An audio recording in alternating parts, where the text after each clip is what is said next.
મધુમેહ એક એવી બીમારી છે જેમાં શરીર ખાંડ, ગ્લુકોઝ ને યોગ્ય રીતે નિયંત્રિત કરી શકતું નથી. તેથી મધુમેહના દર્દીઓ માટે સંતુલિત આહાર લેવો ખૂબ જ જરૂરી છે. મધુમેહના દર્દીઓ માટે શું ખાવું?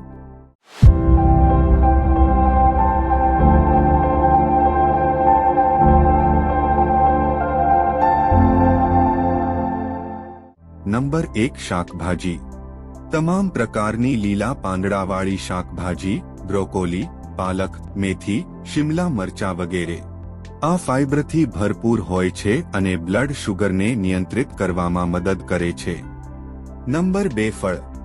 સફરજન, નાશપતી, સંતરા, જામફળ વગેરે. જો કે તમામ ફળોમાં કુદરતી ખાંડ હોય છે, તેથી માત્રા પર ધ્યાન આપવું જરૂરી છે. નંબર 3 સંપૂર્ણ અનાજ. ભૂરા ચોખા, જવ, ઓટ્સ વગેરે. આ ફાઇબરથી ભરપૂર હોય છે અને બ્લડ શુગરને ધીમે ધીમે વધવા દે છે. નંબર 4 દાળ. મસૂરની દાળ, ચણા, મૂંગ દાળ વગેરે.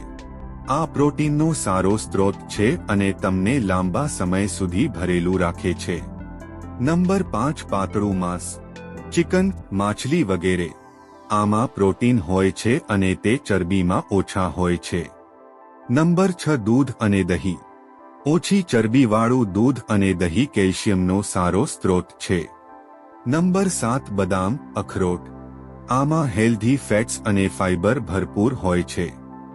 જો તમને આ માહિતી પસંદ આવી હોય તો તેને લાઇક અને શેર કરવાનું ભૂલશો નહીં.